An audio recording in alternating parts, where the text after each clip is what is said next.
The Fantasy Football Podcast on the Sports Gambling Podcast Network is presented by WynnBET. WynnBET is now live in Arizona, Colorado, Indiana, Louisiana, Michigan, New Jersey, New York, Tennessee, and Virginia. From boosted same-game parlays to live in-game odds, WynnBET has what you need to win. Sign up today and bet $100 and get $100 at sportsgamblingpodcast.com/WynnBET. That's sportsgamblingpodcast.com/WYNNBET. State restrictions apply. We're also brought to you by the SGPN NFL Playoff Challenge.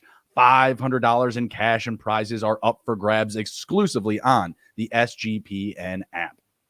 And welcome in to the Fantasy Football Podcast presented by the Sports Gambling Podcast Network. I am your host, Justin Bruni. Joining me tonight, as always, is Mr. Andrew T.D. King. Rob, how we doing, sir? Fantastic, man. Playoffs are here. I'm ready to lose a shit ton of money gambling. Dogs, baby, dogs. Find your dogs. Yeah, so I'm very excited for some football here, some playoff football. Really diving into the FFPC playoff challenge. Been doing a shit ton of underdog best ball playoff stuff. So, I got a lot on the line. I'm ready to sit down, watch these games, soak it all in, and not have to worry about my Commanders losing because, they just don't even make it in. So, Not playing. That'll help. No, I'm excited for some playoffs as well. Been riding with the underdog drafts. We got my FFPC that we're covering tonight. We're going to be going over our favorite playoff picks in fantasy football. Regular season's over, but that doesn't mean that fantasy football has to end. So shout out my FFPC. I believe we're running a promo with them right now. Do you have that pulled up? How folks can save some money with them? Yeah, so I actually just dropped an article today on sportsgamblingpodcast.com. You can go there, check out the article. There's a link that you can click on that'll take you right to the sign up. You can, just use the link, or if you just go old school and go to myffpc.com and go to sign up, you can use our promo code SGP. You get a $25 credit off of any $35 or more entry fee. So they for the playoff challenges, there's a $35 entry point. Then there's also a $200 entry point. Obviously, it changes how much you get paid out. But yeah, feel free to go in there. If you're having trouble finding the link or whatever the case may be, feel free to hit me up on Twitter at arob23. Or, of course, if you're in the Discord, just put it in there. Anybody will be able to tell you where to find it. So. Yeah, absolutely. Use our promo code SGP. You'll save money. You get $25 off. If you're at the 35, you're only going to wind up paying $10. So it's a pretty sweet deal. And then the 200, 200 is a lot, but hey, $25 off. You're looking at 175. Not too bad. We're going to dive in here. We're going to start going over our favorite picks in my FFPC. Andrew, before we do that, though, give the folks kind of a rundown of the rules and just kind of the background of the game format so they kind of understand where we're coming from when we are sharing our picks. Yep.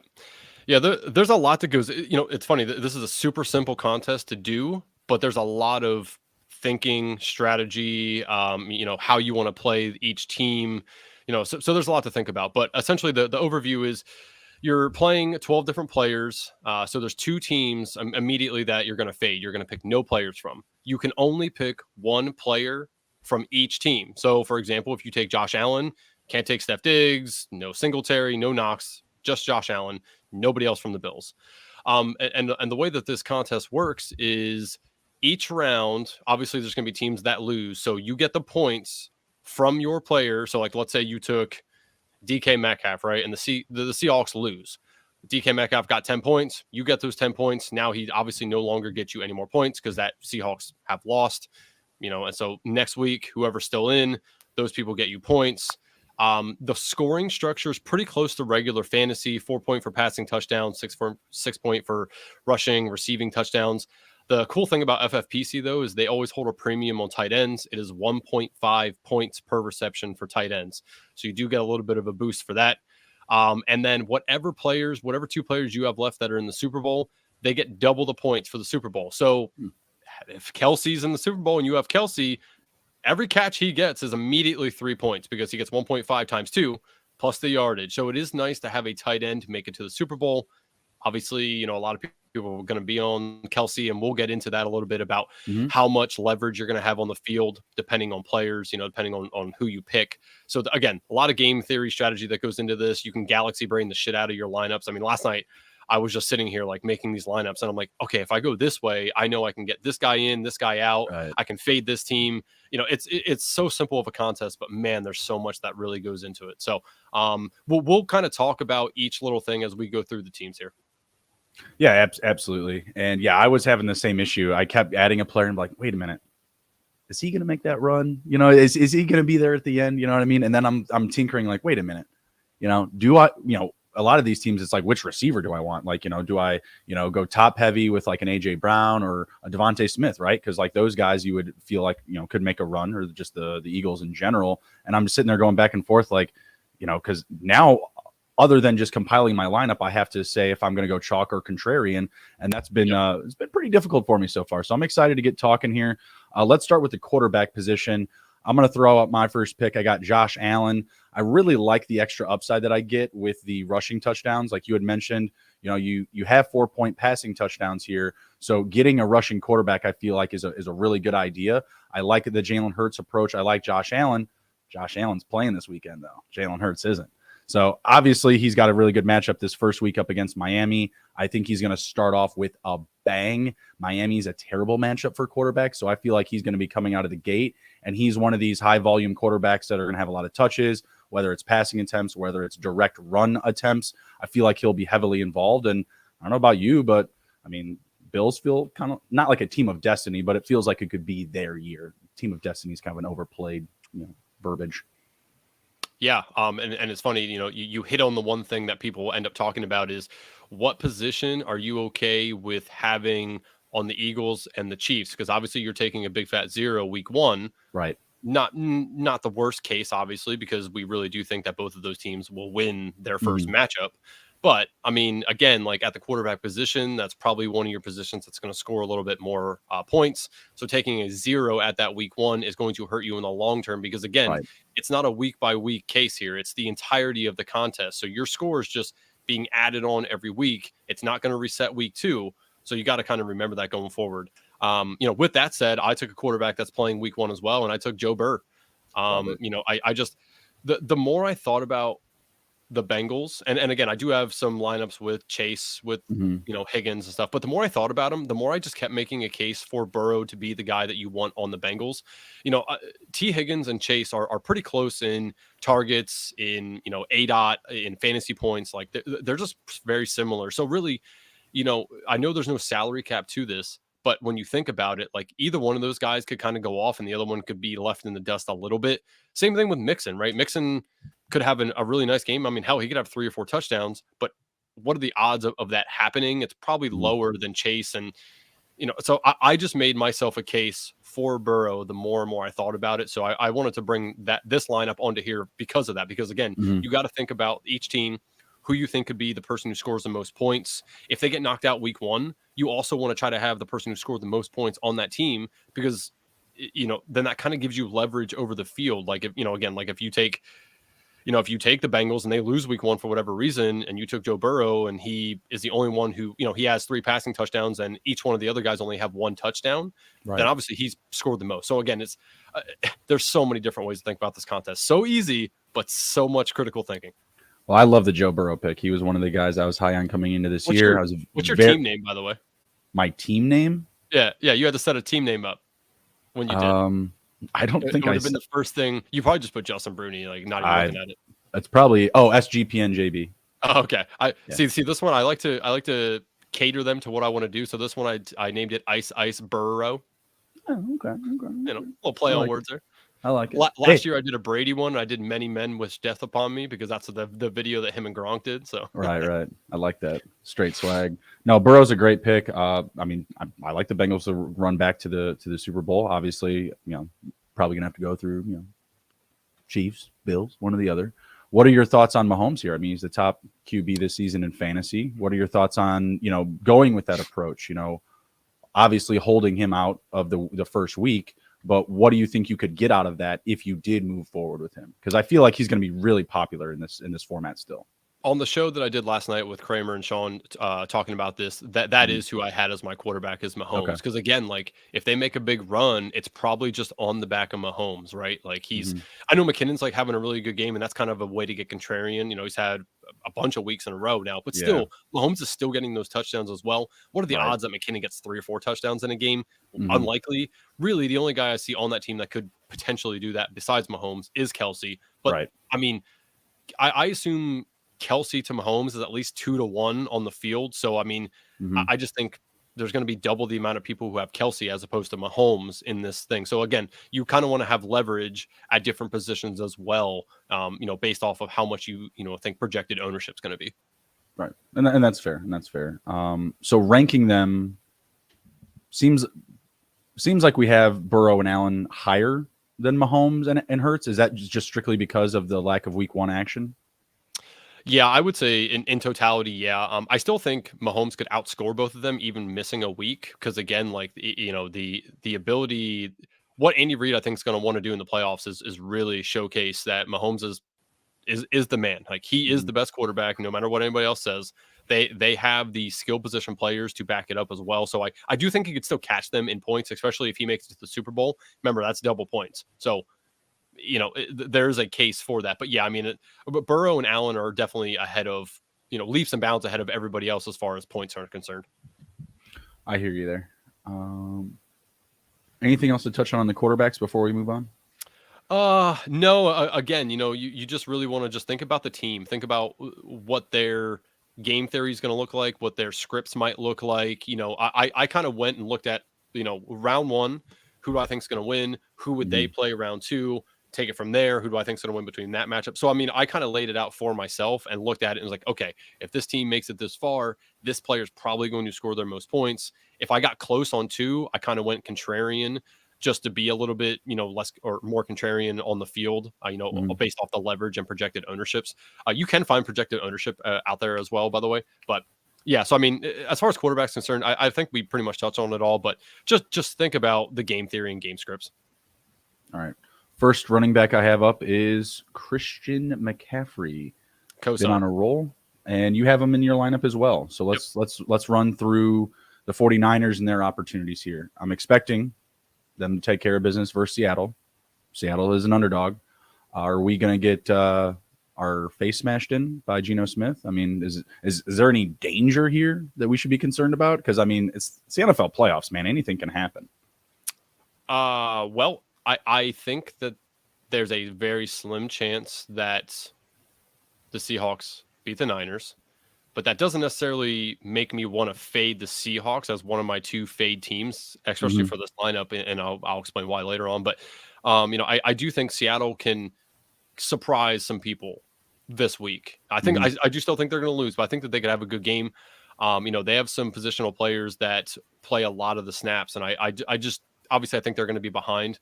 And I do think that they could have a potentially higher scoring team total, you know, than what people think as well. But yeah, I mean, CMC is far and beyond, I think, the best play here. Now, I do think it's going to be similar between him and Kittle as far as ownership. I do think CMC beats out Kittle, but I mean, Kittle's string. I have to imagine so.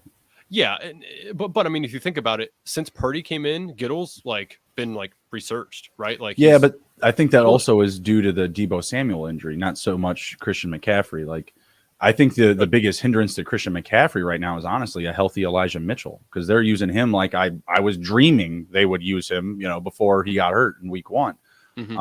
For me, I feel safe with CMC. I do feel like they are going to beat them. I only ask because, again, like, it is the playoffs. Anything can happen. You do have still a more experienced quarterback in Geno Smith over Brock Purdy. And again, it's Geno Smith. He was a top 10 quarterback this week. We discussed this on our quarterback review show last week. He's not someone that we trust going forward, but we're still in the moment. You know, we're still in the present, and he's had a pretty good season. The high leverage point for Geno Smith and the Seahawks is going to be the receivers. The high leverage point for Seattle is going to be CMC in the run game, because Seattle is just so bad up against the run. There's so many, you know, plus opportunities there. 9th most receptions to running back, 7th most rushing touchdowns to running back, 5th most receiving yards to running back, fourth most fantasy points per games to running back. Like CMC should absolutely eat in this game. And I guess that's where I'm just like getting, the shivers down my back is like, yeah, maybe he goes off, but then they just lose because, you got a rookie QB that could, make a drastic mistake at any given time. Yeah, see, and that's the nice thing about it too. Like even if that happens, CMC probably still has a really good game. And if he has a really good game, he's still going to score a bunch of points. Like McCaffrey to me is safe on the game script. Whether they're winning or losing, he's going to get his. So if they do lose, you could still potentially have the running back position be okay for you in totality because he's still going to probably score a decent amount of points even in a loss. So again, like you kind of want to think about that, like which team could potentially lose but score a bunch of points no matter what. And then, it's okay to take the L on that team because, again, you only have one person per team. So it's not like you're going to take a massive L if a team that you think is going to win ends up losing. Right. I would say that Tyler Lockett should probably be in consideration then as well. Because like I said, and DK Metcalf too. I mean, both of those guys are going to have a good matchup. 49ers, oddly, as good as their defenses have been, it's a very plus matchup for receivers in fantasy. So I think those two would definitely fit that mold for you, like kind of those one and done home run type of hits where either one of those guys could honestly come down with multiple touchdowns. Let's go with your next running back pick. We had the same pick for our first running back. Who's the next running back you have up?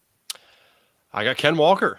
All right, stay right here. Yeah, this is probably my biggest contrarian play in this lineup. And the reason being that last week when everything was on the line for Seattle, he played 90 or 91% of the snaps. That really showed me that when push comes to shove, they're going to keep Ken Walker in there for those valuable touches, barring any injury, of course. So I just think that this is a way for me to get really contrarian on the field. I don't think it's too cute for my lineup because, again, I think in your lineup, you need to look at how many contrarian plays do you have, how many chalky plays do you have, and like what's kind of sitting right in the middle. This one's pretty contrarian of a play.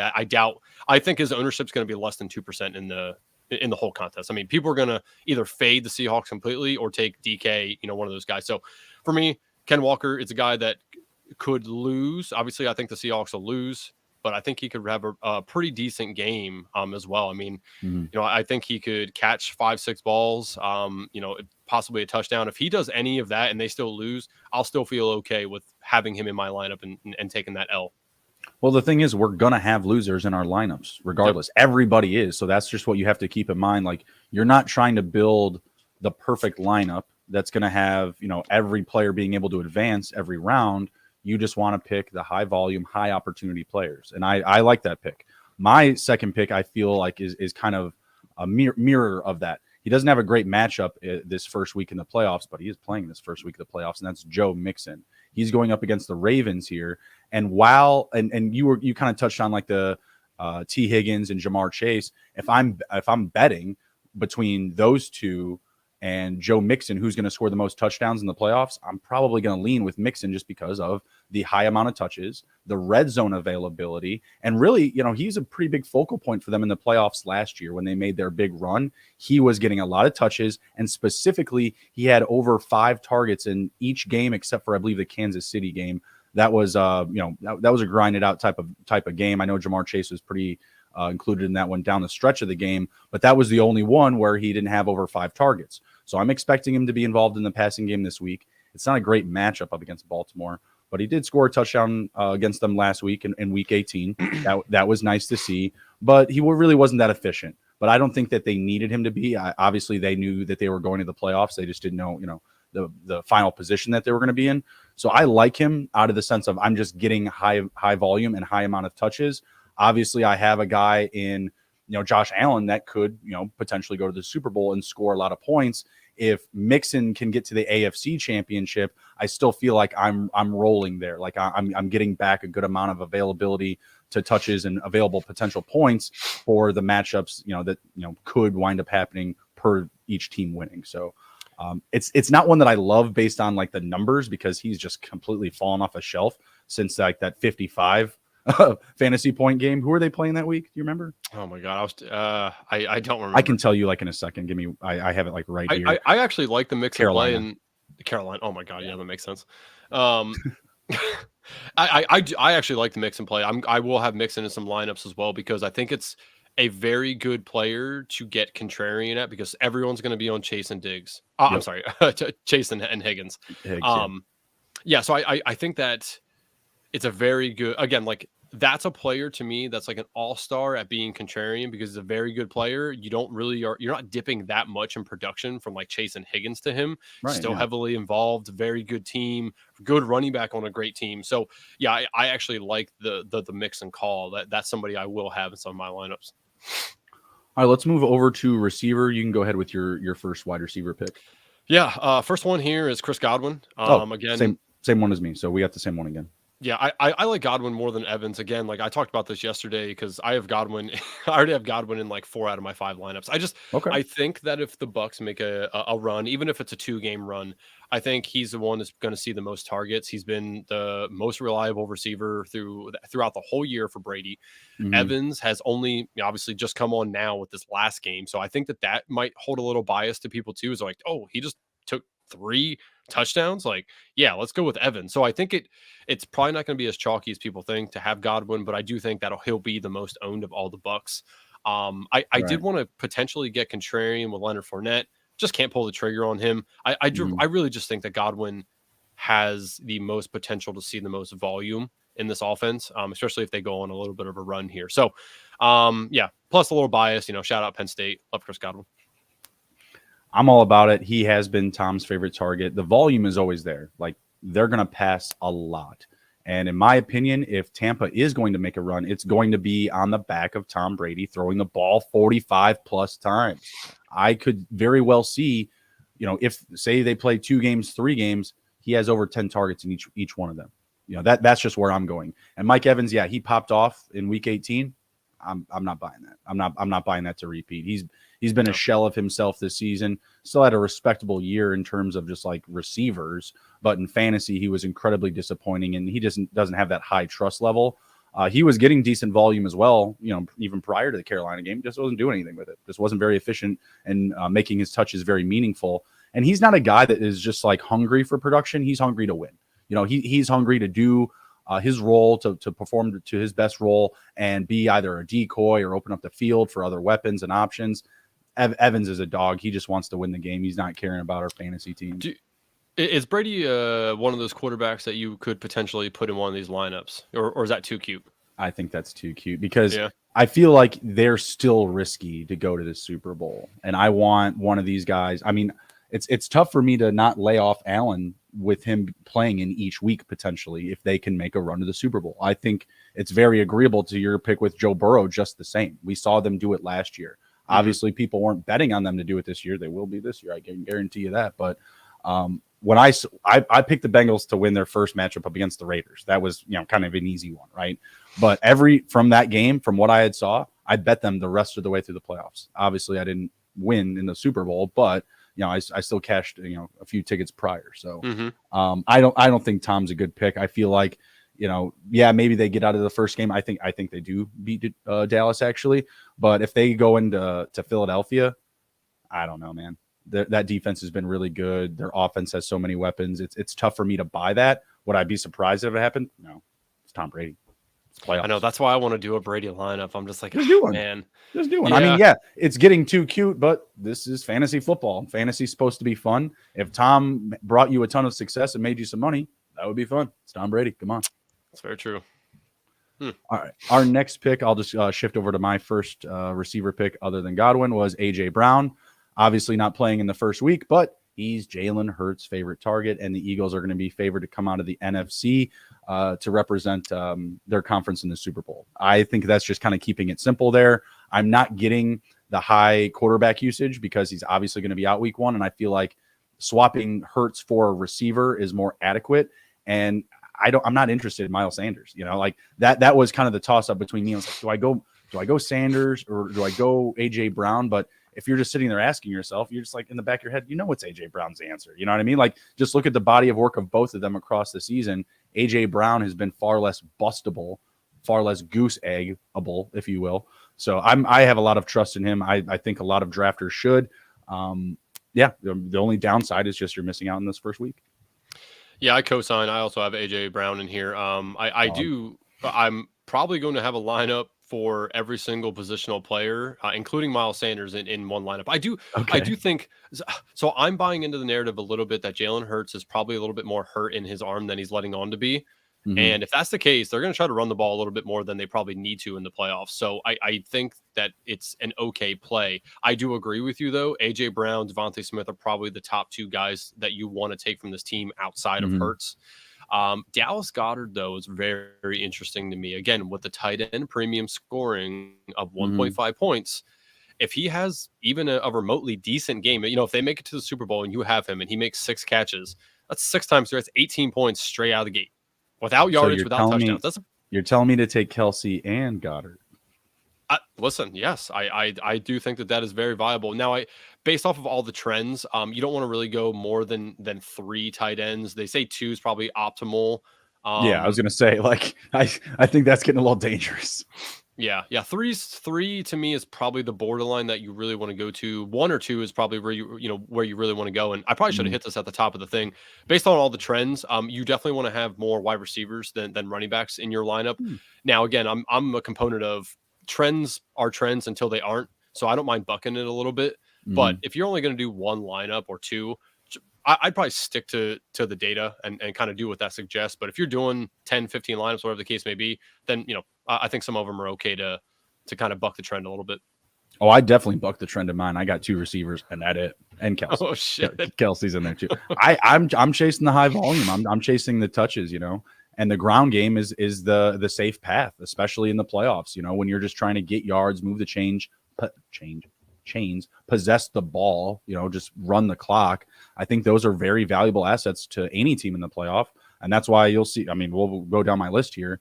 A.J. Brown will be my last receiver that I covered. So I feel really good about him. Like I said, even with Hurts, he was okay in his return. I think the main thing was that he returned. You know what I mean?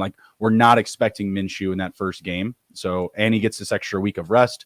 I think that, we're going to make day with any of these guys, like you said, Goddard, good situation. A.J. Brown. What about Devontae Smith? He was the first name that I had. And I was like, you know what? I don't know. A.J. Brown, I feel like, is just going to ball out in the playoffs. Yeah, Devontae Smith over the last 6 weeks has been better than A.J. Brown in totality. But I think, obviously when push comes to shove, I think A.J. Brown just, the connection with him and Hurts is going to shine in the playoffs if they're going to really do anything. Devontae Smith is great.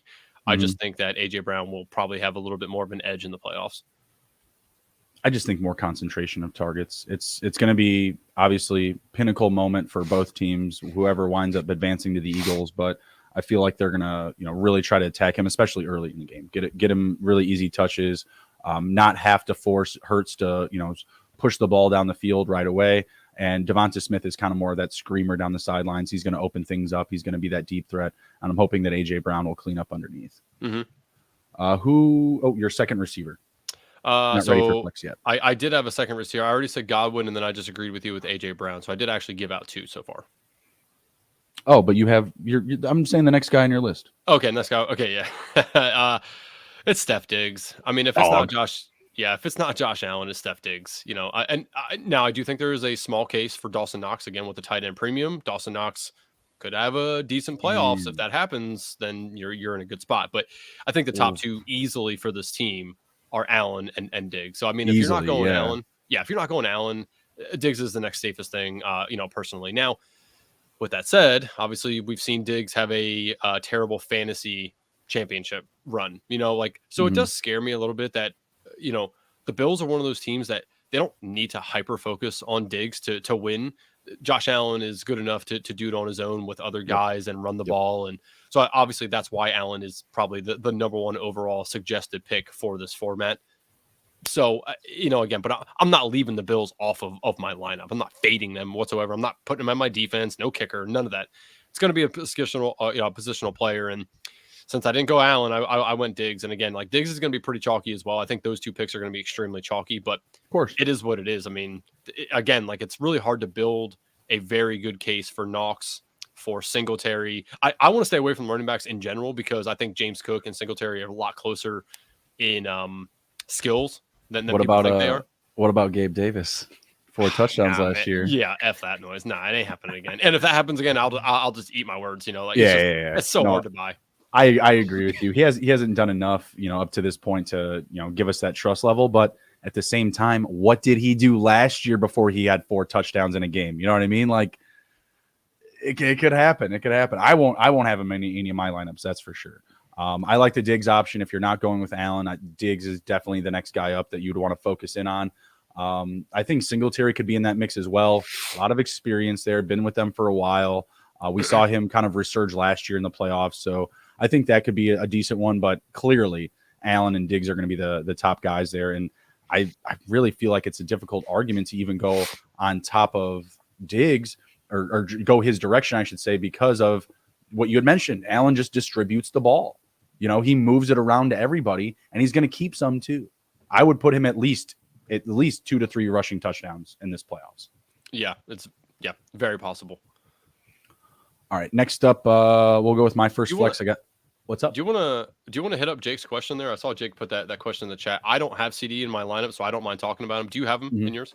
I do not have CD in mine. So let's just talk about CD here for a quick second, since neither one of us have him. I do think, for Jake's question, I do think he's going to be the chalk for Dallas. I mean, I think there will be people taking Dak. Obviously, it's Cowboys, America's team, as everyone says. So I do think there's people going to pick Dak. I do think CD is going to be the chalk.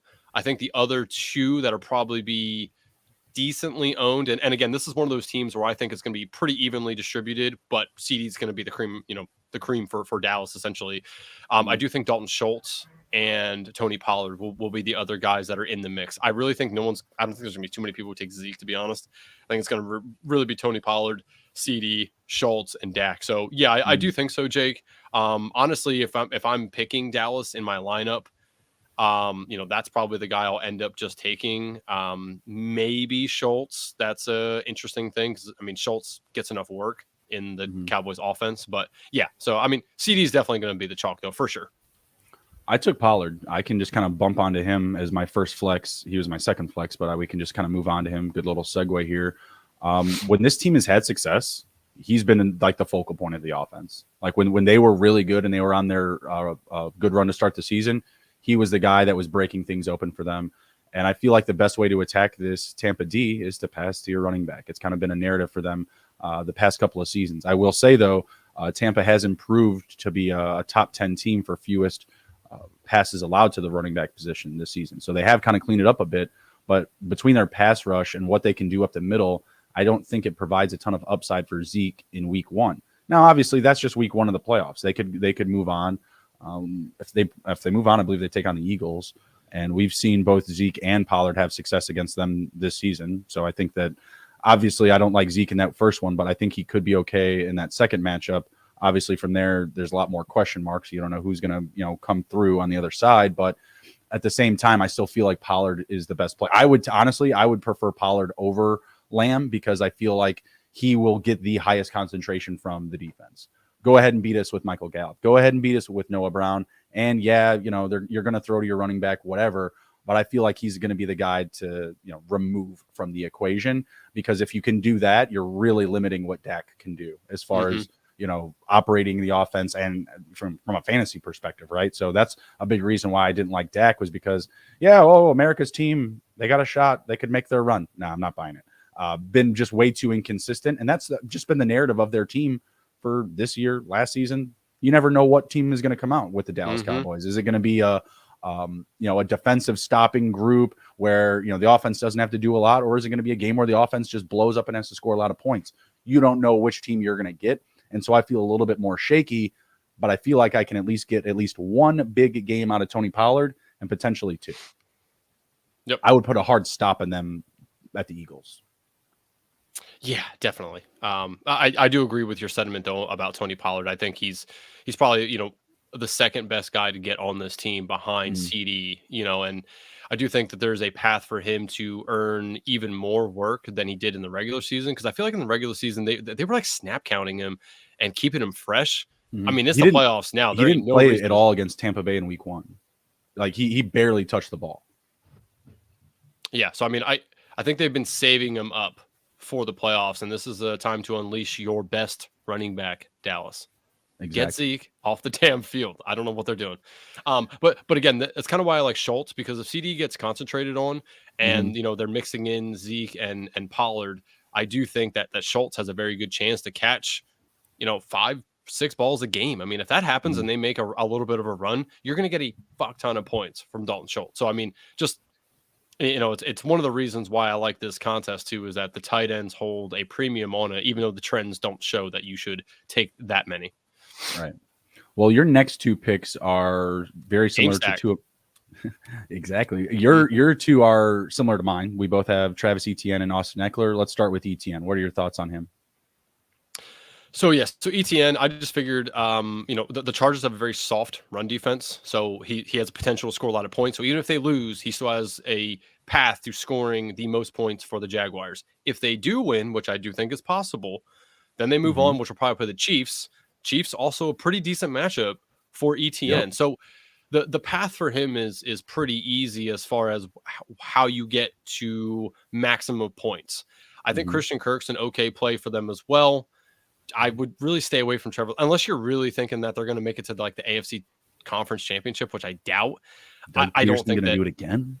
Yeah, I just don't think that the Jags have that in them, and so I'm going to stay away from Lawrence. I'll have no Lawrence stacks or lineups. And really, I mean, unless you want to get really super cute and take Zay Jones, or I mean, you could take Evan Ingram with the tight end premium, but again, like it's kind of cute to do that. I think it's Christian Kirk or Etienne. Obviously, now I did play last night when I was on the show with Kramer and Sean. I did play Jags defense because again, I think they can potentially win one game, but won't win two games for the kicker and defense. When we get down there, we'll talk a little bit more about it. But that's kind of what you want to aim for with the kicker defense. Is you don't want a kicker that's going to make it 3 games, because the odds of them outscoring everybody else in their team is super low. So I mean, there's really no reason to do that. So again, I think Etienne has a good path to score a lot of points, even if they only play one game. So my thing with this is that I believe they will win game 1. I believe that they're going to beat the Chargers, and I believe it will be on the back of Travis Etienne.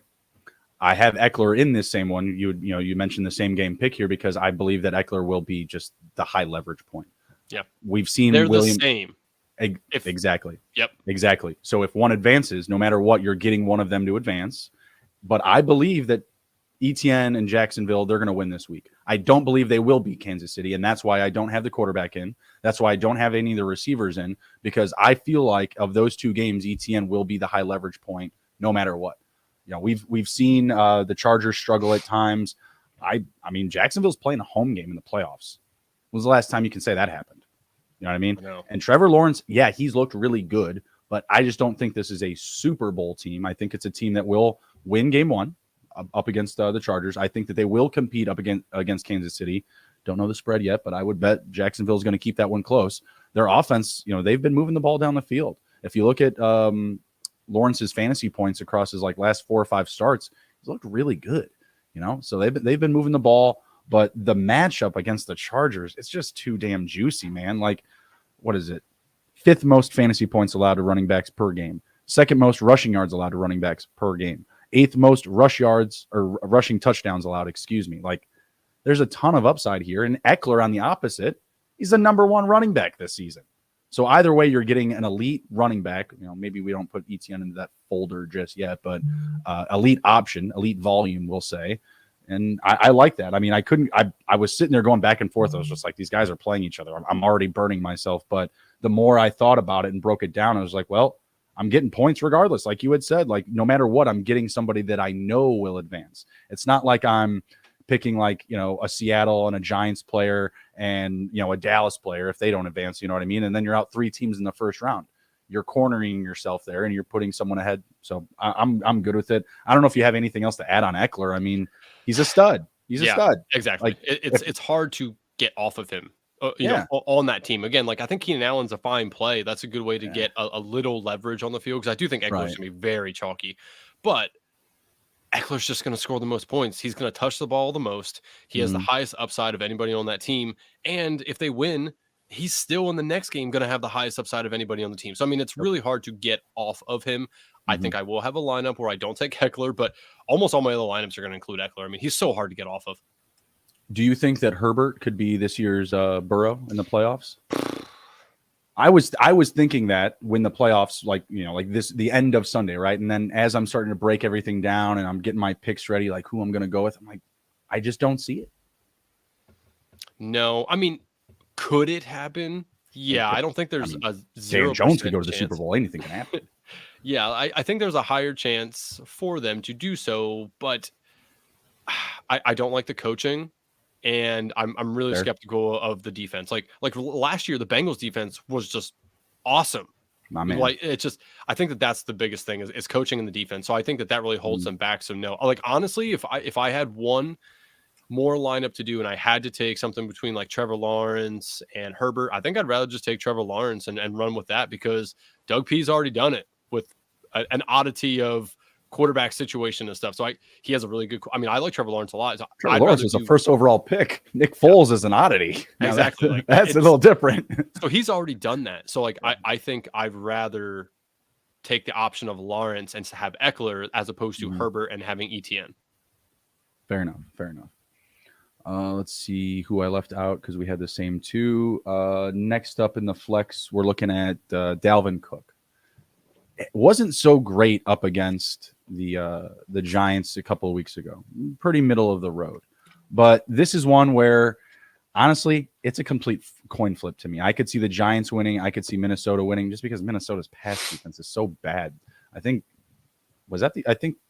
it was his second game where he went over 300 passing yards this season, Dan Jones.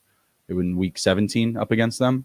Mm-hmm. I was toying around with Richie James in that one or Dalvin Cook, and I was just going back and forth. And I was like, I'm going to go Dalvin. I'm going to real running back, like you had said, like you would want to get a little bit more exposure to receivers.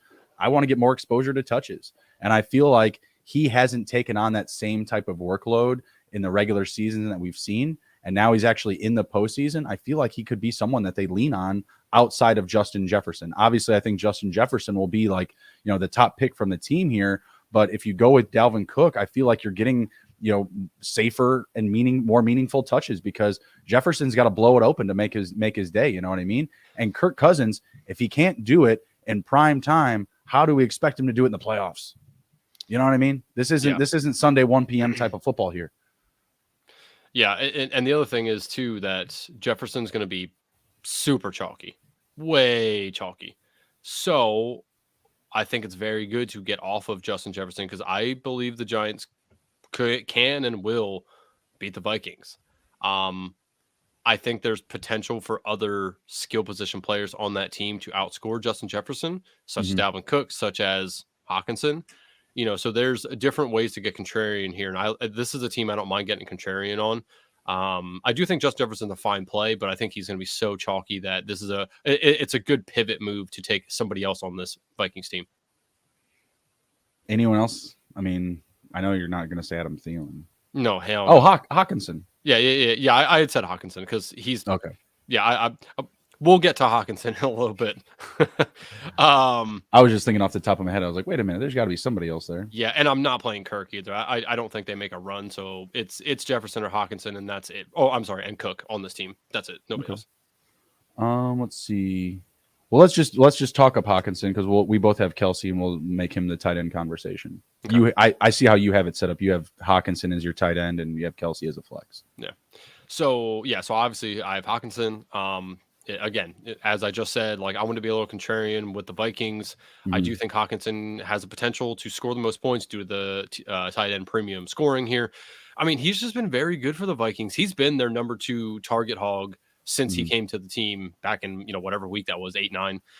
So I think it's a good leverage play on the field. If he outscores Justin Jefferson, you are in a very good spot. It's obviously same thing with Dalvin Cook. If you're really aiming on this team, I think to just outscore Justin Jefferson and in as many games as they're going to last, 1 or 2. And I think Hawkinson has the best ability to do that for this team. So, I went Hawkinson, and again, man, it's so funny. This contest is so simple and it's so difficult all at the same time. Because you're like, well, we could do this. That's smart. But then you're like, but then what if they lose? But then you're going to, so I was talking to myself last night. I felt like I was an insane person just talking. I feel like I'm playing chess, upside down underwater. Yeah. 100%, man. It's awesome. This is one of my favorite contests to do because it's, again, so simple and so complex all at the same damn time. I like Hawkinson. I would say, after Jefferson, you're looking at him or Dalvin Cook. And yeah, he's had a good finish to the season. It's just hard for me to trust these guys knowing who I know is playing quarterback. Like, do you think Kirk Cousins is just straight up out of there if they like lose in like a really bad fashion? Like if they lose in like Kirk Cousin fashion. Is he? I think he's coming into the last year of his deal. Remember, it's fully guaranteed that deal. So if they move him, they are taking that huge hit. So whoever takes him on, right? Yeah, correct. Because it's a fully guaranteed contract, unless somebody's going to renegotiate or reconstruct it. Whatever the case may be. So maybe I think if it's a really really bad loss, they probably do, because they're not going to want to piss off Justin Jefferson. He's going to be on that team a lot longer than Kirk's going to be. So if it's really bad, I think he goes. But if they lose by like a field goal, or if Kirk plays okay, I think he stays next year and finishes out his contract. But I'm just saying, if he has a Kirk Cousins game, like I'm talking like Sunday night football, primetime Kirk Cousins, yeah, exactly. Like, and this is about as prime as you can get, buddy. I mean, I know it's like a 4:30 game, 4:30 Eastern game, but hey, it's the playoffs. But all eyes on you. Let's hit a quick word from the sponsors, and we'll be right back after this. WynnBET is the official online sportsbook of the Sports Gambling Podcast Network. WynnBET is active in a bunch of states, and there are tons of ways to win, including live betting and same-game parlays. The NFL playoffs are here, and great promos, odds, and payouts are happening right now at WynnBET. If you're ready to play, sign up today and receive a special offer. Bet 100, get 100. This is limited to state availability. There's so much to choose from, and all you have to do is head over to sportsgamblingpodcast.com/WynnBET so they know that we sent you. That's sportsgamblingpodcast.com/WYNNBET. Offer subject to change, terms and conditions at wynnbet.com. Must be 21 or older and present in the state where playthrough WynnBET is available. If you or someone you know has a gambling problem, please have them call 1-800-522-4700. We have the SGPN NFL Playoff Challenge. The SGPN has teamed up with Homage for an NFL Playoff Challenge. The winner will get $300 cash, $100 SGPN gift card, which is my favorite, and $100 Homage gift card, which I went through Homage today, and they have some dope apparel. Right? So if I was checking them out too. Yeah, man, it's awesome. It's fantastic. Homage has a ton of cool retro and throwback officially licensed NFL gear. Check them out at sportsgamblingpodcast.com/homage for all the contest details, and to enter, download the SGPN app and hit contest. Side note, when you do download the SGPN app and you fill out anything that has your email on it, you will be added to the distro list for our weekly Best Bets newsletter that comes out.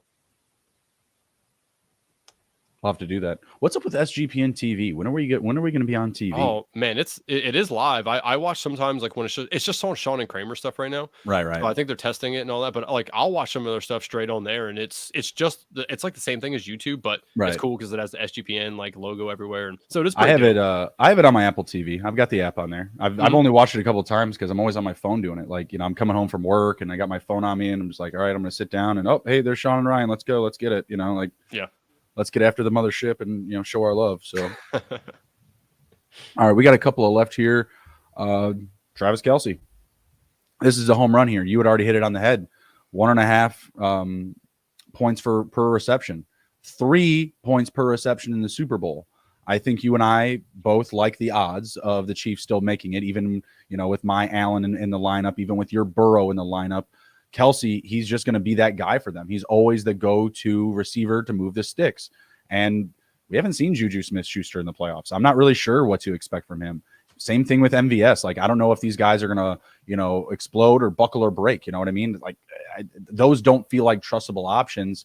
Jerick McKinnon feels like he's, behind Mahomes and Kelce as well. But Pacheco and him, I mean, they kind of play a similar role. It's just that McKinnon his experience, I feel like, has propelled his production down the stretch of the season. You know what I mean? Like, he has a higher football IQ, NFL IQ over Pacheco, who still has looked pretty good as a rookie, but I feel like he could be like, a McKinnon 2.0 as he progresses. He's not that guy right now. And I feel like when they get down in the red zone and they get, into that high trust space, we got to go to our guys. It's Kelce or McKinnon. And if you're asking me to pick between the two, it's going to be Kelce every damn time, especially with the statistical advantage that he's going to have. Yeah. The only issue, again, and it's not really a huge issue, is he's going to be so damn chalky. Whatever. Yeah, I mean, you're just going to eat the chalk in your lineup, and that's why I like to get a little contrarian, because I did watch a live stream where they went to like they called it the boomer opto, meaning like they went through each position and figured like what is the average person just going to think is the best player on the team. Right. Like Kelsey's on there, man. It is really hard to get off Kelsey due to the scoring, due to obviously they have a really good chance of making the Super Bowl, and if they do, he's scoring you 3 points every time he catches the ball, regardless. So I mean, it's very hard to get off Kelsey. I do think you hit the nail on the head, though. McKinnon is probably the better pick over Pacheco. I do think Pacheco is a very, very sneaky play. It's cute for sure, but it's sneaky. I mean, he's the goal line guy. McKinnon's the guy that's scoring all these longer touchdowns. But Pacheco is the goal line guy. So I mean, it's very interesting as well there. But I don't want anything to do with Juju. Can't trust that. Again, Mahomes is like Allen, right? Like they spread the ball around all over the hell in creation. Right. So. I got to ask you really quick. What do you think about the presence of John Ross? Oh God. I mean, if there's not a better fit for him to go, like, oh, Tyreek Hill doesn't play here anymore. I've been calling you guys since week 2. Thank you for taking my call finally. You know what I mean? Like, yeah, I mean, it wasn't his problem after he came into the league blazing fast that he can't catch a ball and that he gets hurt. Yeah. Like that was the issues. He wasn't catching balls. I think he got hurt. He was the guy from the Replacements. I was about to throw up a ball, but I don't have one nearby. I usually do. Didn't he win an island, by the way? What? I'm pretty sure because he like set the record or whatever, or had the fastest record at the combine for the 40 time. I think Nike was doing like a promo that year or something where like he won like an island. I could be way off on that. But did you say an island? Yeah. Like a big body like in the ocean? No, I didn't catch that. Was that what they did with Epstein's Island? I don't get it. Oh, Jesus. Man, we just got real weird there. I'm just saying, like, who's got islands to give away? I mean, Nike, of all people, I would assume that they have an island, but like, what? Like, what does John Ross do with said island? Does he run around? So does he sell it? So here, this is from March 4th, 2017. It says, receiver John Ross broke the NFL scouting combine record with the 40-yard dash on Saturday, but he lost out on his opportunity to win an island because of the shoe choice. That means he didn't wear Nikes. If he wore Nikes, then he would have won an island. I remember Nike had that up. Damn. And like, isn't that crazy? That's nuts. I feel like that's like Magic Johnson. Did you watch that HBO show about the Lakers and Magic Johnson? No, I didn't. I think it's called Winning Time. They show the guy who like started Nike approach the it's not Magic Johnson. It's it's a parody of the experiences, right? But they show him coming up to him like, Nike. Who the hell is Nike? You know what I mean? Like they go through that whole thing, and I think he winds up going with Adidas because at the time they Adidas. they had more name brand recognition or whatever, but that was the first thing that popped into my head when you mentioned that. And John Ross, bro, you could have retired already. Like, you could have had an island. Like unreal. Fuck. All right. Anyways, back to the my FFPC here. Kelsey, it's chalky, but I still feel like it's the play to make out of Kansas City if you're not going Mahomes here. And again, it's just tough for me to prioritize Mahomes over guys like Allen and Burrow, who have put up like similar fantasy numbers this season when they're getting that extra game and they have just as much likelihood to hit Super Bowl. So that to me is honestly what propels Kelsey into the lineup, because there's going to be other guys in here too, like AJ Brown, that they don't play week 1, right? You're going to have an Eagle player, and you're going to have a Chiefs player no matter what. So why sacrifice the high ceiling of a quarterback not being in your lineup rather than someone like Kelsey that no matter what, he's going to push you forward. He's going to get you points, and he's going to move you ahead, even if he is chalky. Yep. All right. We just got kicker and defense left, right? Just kicker and defense for mine. So just to be clear, I think that we're both on the same page here. We are picking these two positions based on low scoring, and they're probably first teams out. Is that right? So for kickers or defense, essentially, like the way to think about it is you either want a team that is going to lose out week 1 or be one and done. So, or I'm sorry, one win and then out. You don't want anybody to advance, because you're not going to score a ton of points with kickers and the defense just based off of the FFPC scoring, which again, you can find in my article. I've outlined each positional scoring so you can see that easily.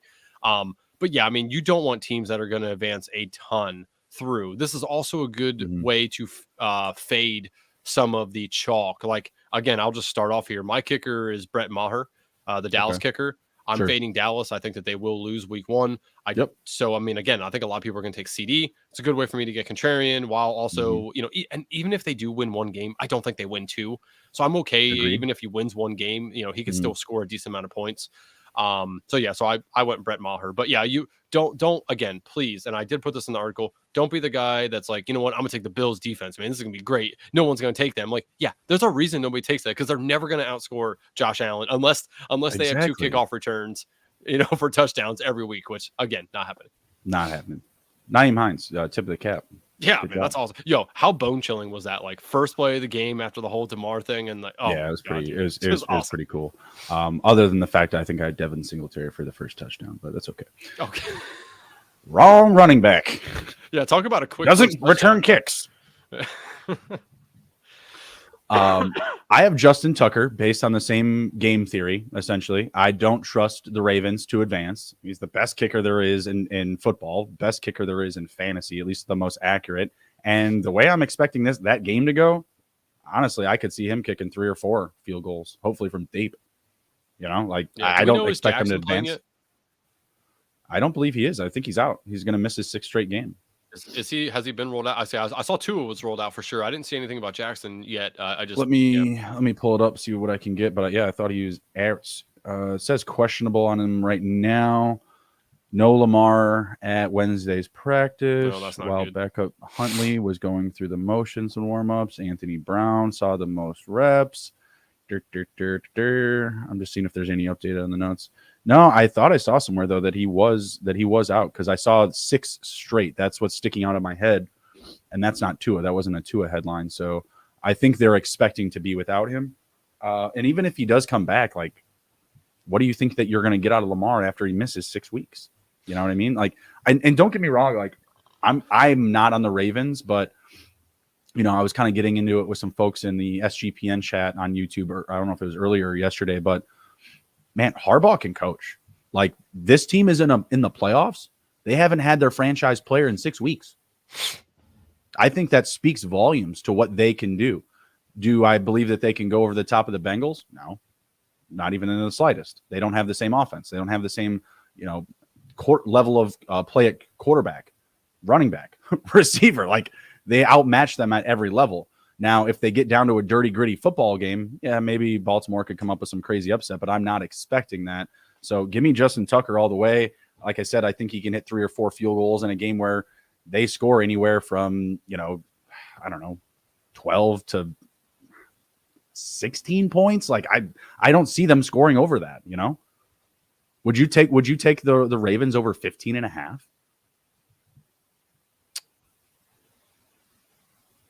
Oof. I can't do it. It depends. If it's Huntley, let me look up what the number is. Let me look up what the number is really quick because I'm interested in that actually. If it's Brown, no. If it's Huntley, maybe. I do think Huntley's better of a backup than Brown is. So sure, I think it depends on who is the quarterback for me at that point. So yeah, I'm looking at same game parlay here. Give me 1 second because they're going to give me all the options for the game. Can you pull up Jake's comment then? Sure, he just absolutely. has an update on per Shefty, he says. Yeah. So per Shefty, 38 days after he sprained his PCL, Ravens quarterback Lamar Jackson missed another practice, and he is on track to miss his 6th straight game. That's lovely. That's the same thing that I saw. Yeah. And again, it's the 6th straight game that they got me. Where the hell is the totals for this? So how do you feel? How cute is it to play Mark Andrews in one of these?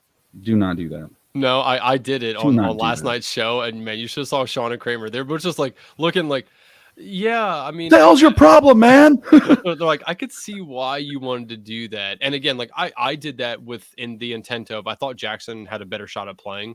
Right. I was just trying to be a little contrarian there, but I'll probably end up switching that. That's yeah. Here we go. Total points. Okay, so the number at 15.5 to the over is minus 115, 15.5. Oh, these numbers aren't that. Let me see here. It says minus 1,100 that they will be under 26 points. Man, under 16.5 is paying minus 135. And then it obviously just goes up. So let's say 20 points, 20.5 to go to the under is minus 320. That is not good. Yeah, not ideal. Phew. Not for a playoff game. You're not. I mean, what are you gonna do with 18 points in a playoff game? Who are you gonna beat in this NFL today? You know what I mean? Like, yeah, it's gonna be pretty rare. I think if there's a team to do it, it's probably the Giants. Yeah, not the Ravens. They have good running back, a quarterback who can run, who's not a backup. You know, like, I'm not saying that, like, if Lamar somehow played, that, you know, Dan Jones would be the better quarterback of the two, but it's the starting quarterback who's healthy. And then I'd say they're pretty equal on receivers, other than like Mark Andrews, if you consider him a receiver, because the Ravens receivers are trash other than Mark Andrews. And Richie James, honestly, I had him on one of my lineups and I had to pull him. I was like, I can't do it. I like him in his first matchup. I think he will get you points in that first week, but that's it. You know, yeah, like that's it. And it's because of it's such a juicy matchup up against Minnesota. Yeah, Saquon's such a chalk play on the Giants as well. You know, again, but it's hard to get off Saquon on the Giants. Like, that's tough. Well, I actually have the Giants defense because, again, I feel like they could be that one and done team. Yep. So that's where I'm at with them. Is I think that in that game their defense will be good, and I think they can score a touchdown because Kirk Cousins playing in primetime. Yep. I'll take one touchdown from my defense in 1 week and still lose, and I'll be okay with that. So exactly, yeah, that's my thought process on this. Again, like on yesterday's show, I took the Jags defense, you know, with that same mentality of, I think Herbert could throw a touch or a interception as well. You know, like you want to try to grab a defense that isn't going to win more than one game and has the possibility of scoring a touchdown. I think the Giants really fit that narrative as well. And that's also why you can't go with the Bengals, because I also think the Bengals could score a touchdown on defense, but we need Mixon, we need Burrow, one of those receivers. Like, yeah, that is not an equitable swap whatsoever. Correct. I think the San Francisco defense could be interesting, but again, it's really hard to get off of CMC with how efficient he's been and how good his first matchup is going to be and how much they'll lean on him with Brock Purdy at the helm. But see, that's the thing is, like, do we trust Brock Purdy to actually carry this team deep? You know, because otherwise, if not, then, you know, maybe that defense isn't the worst play. Yeah. So and I wanted to ask you about this too, because I brought it up to Sean and Ryan. Would you do a Purdy lineup? No, it's a rookie QB. Yeah, but doesn't this team give you 2017 Eagles vibes a little bit? No, Nick not Foles, at all. Not at all. Really? Good defense. Okay. Good defense. Both have good defense. Offenses, I would say, are probably very similar. You know, the Eagles had Alshon Jeffrey, and like they had some pieces. So do the Niners. Don't say that name to me again. Don't say AJ's name. Oh yeah, okay. No, sorry, Bears. Yeah, please, yikes. don't do that again. I'm gonna let that one slide. That was a CJ Uzama moment, my man. Oh, like, Jesus. I'm trying to even remember. Was Alshon Jeffrey good that year? He was bad with the Eagles. He was not good. I think he was okay that year for them, if I remember correctly. But he must have been I don't know. I think Purdy, I think it's cute for sure, but I think it's an interesting lineup to build because they're the second seed in the NFC. Right. You're taking the quarterback from a very good team. Now, granted, I obviously think CMC and Kittle can outscore him, but what if they don't? You would have a huge leverage over the rest of the field because there's going to be probably less than 2% of people who take Purdy as a lineup. Yeah, just saying, you're going to need going to do some big huevos for sure. Oh, mine are more practical size huevos. Okay, like mine are in the wheelbarrow. I'm pushing it around like in South Park. I got my balls in the wagon.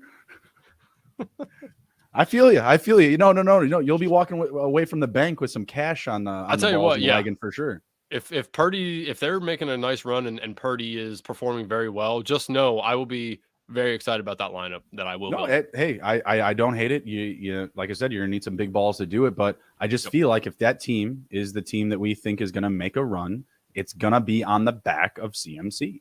Yeah, Purdy, and I don't disagree. And Purdy can cash in on that, right? Like CMC could catch like 2 or 3 touchdowns in any given game. That's who he is. Cool. Purdy got points there, but CMC got more because he has more. He has 6 points per touchdown, no matter what, period. Purdy's not going to be a guy that runs one in. You know what I mean? Like he's not going to get 6-point passing touchdowns, in my opinion. He's only going to get 4. And he may have multiple games with just 1, and they're still spanking their competition. Yeah. I just, again, I was galaxy braining this last night. Like I'm like talking myself into like leverage on players. I'm like, man, what if they Right. make it to the Super Bowl?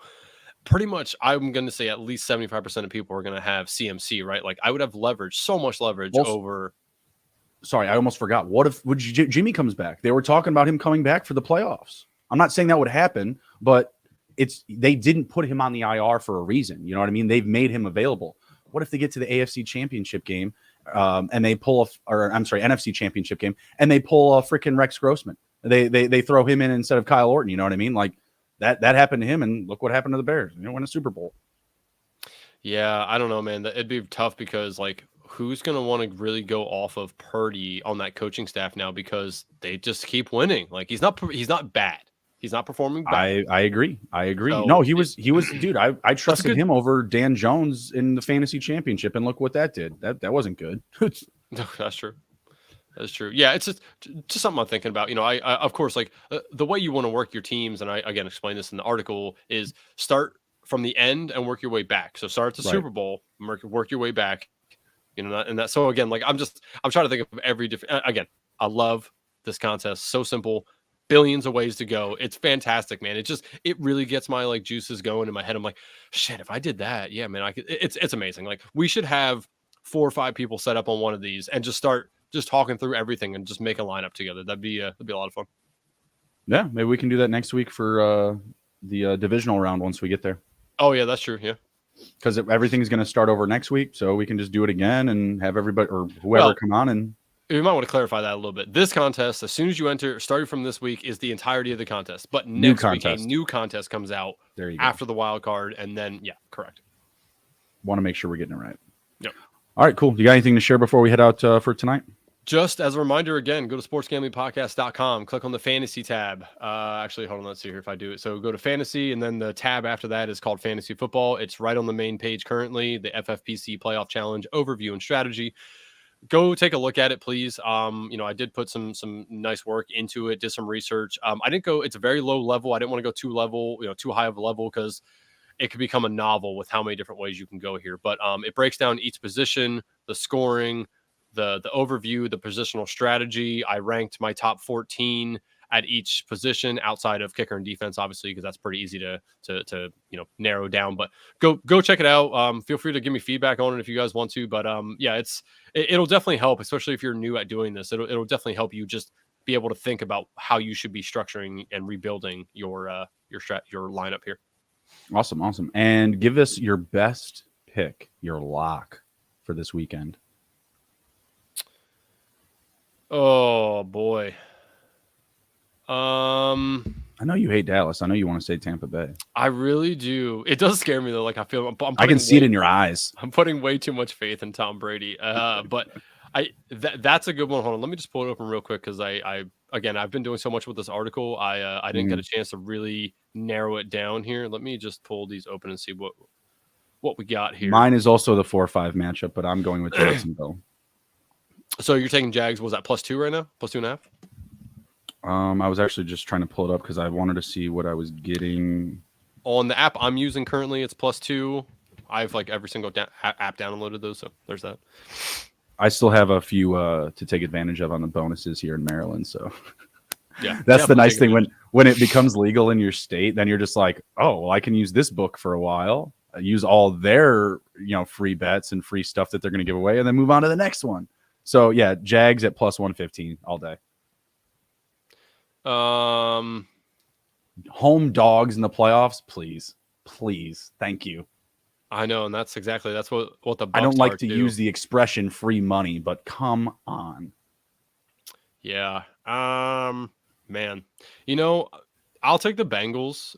It's currently at 8.5 on this app. If you can get it to 8, I would smash that. But man, if no Jackson too, like you just read what their point total is. Like the Bengals, if they score under 25 points, I'll be surprised. So like I want to get an alt line really quick. And I know we're kind of holding up the show here to head out, but if you're still listening and just make sure you download the episode. I want to see like the alt lines for give us a like too, everybody. We always forget to say that, and I'm like, damn it. I'm like, you know what? We should tell people like the video, subscribe if you haven't already, please. It does help us. We got a lot of things to talk about. Let's see here.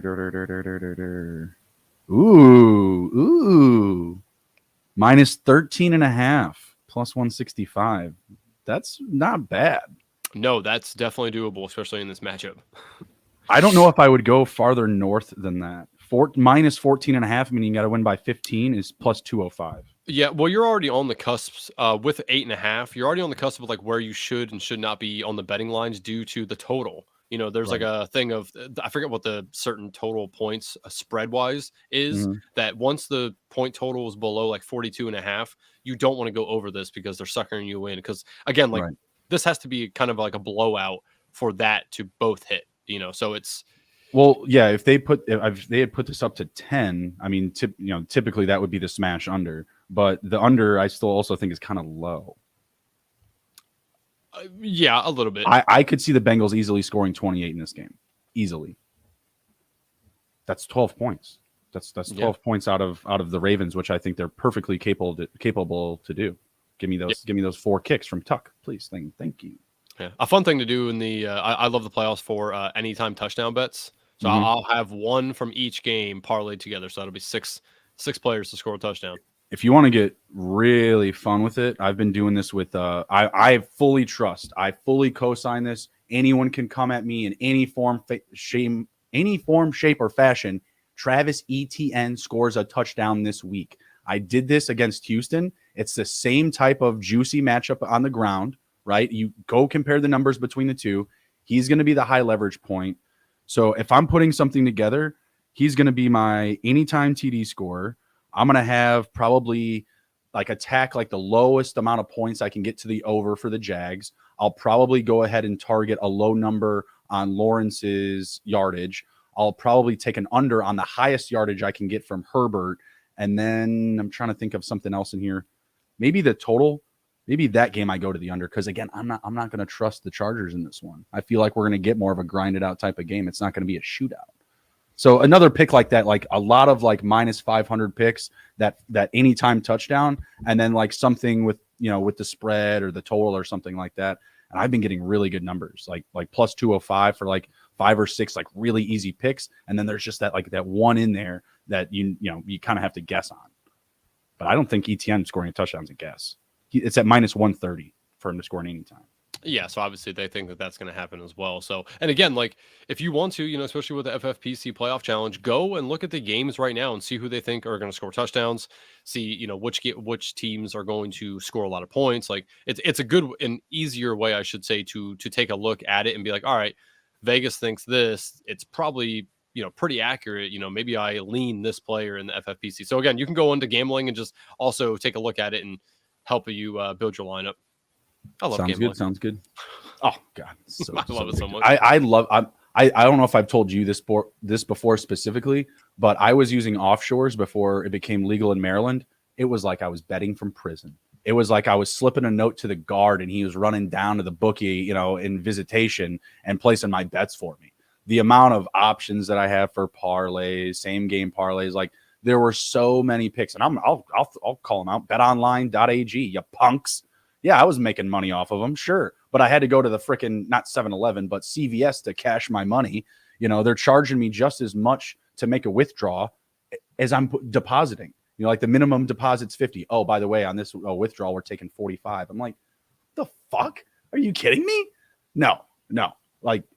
I honestly, if you're like me and you have a gambling problem, if you're just straight degen, let's ride, then yeah, you're probably going to fall into that pit. But man, it was like playing, checkers, and now I'm playing chess. You know what I mean?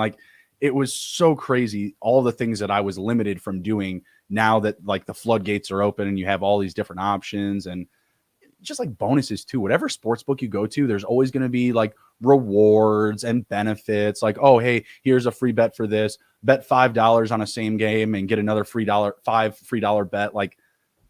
That I wake up in the morning for that stuff. Ooh, what do I get? Yeah. Ooh, it's cool.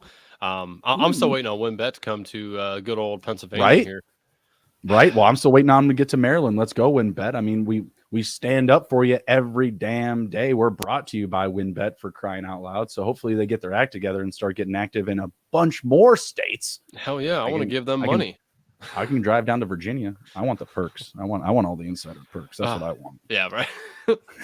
Like, we kind of work for you guys, so yeah. So if you could just like give us some money to bet and lose, that would be fantastic. That would be fantastic. I went to a premiere party for another sports book that I'll leave unnamed here in Maryland, who was active in the state, and I was invited by some other SGPN people from the area, and we got a ton of free money from them, a ton of free bets just for showing up and hanging out and eating free food. It was fantastic. So WinBet, please get active in Maryland and do exactly that so we can go party with Win and get some free shit. All right. Yeah. We're going to head out. This was a long one and a very good one. We will see you next time. Please be sure to download the episode. Give us a positive review. And if you're watching on YouTube, smash the like button. Let's go. I'm Justin. He's Andrew. Follow us on YouTube at our handles below. Take care. Be well. Be good. Can't be good. Be good at it. We'll see ya.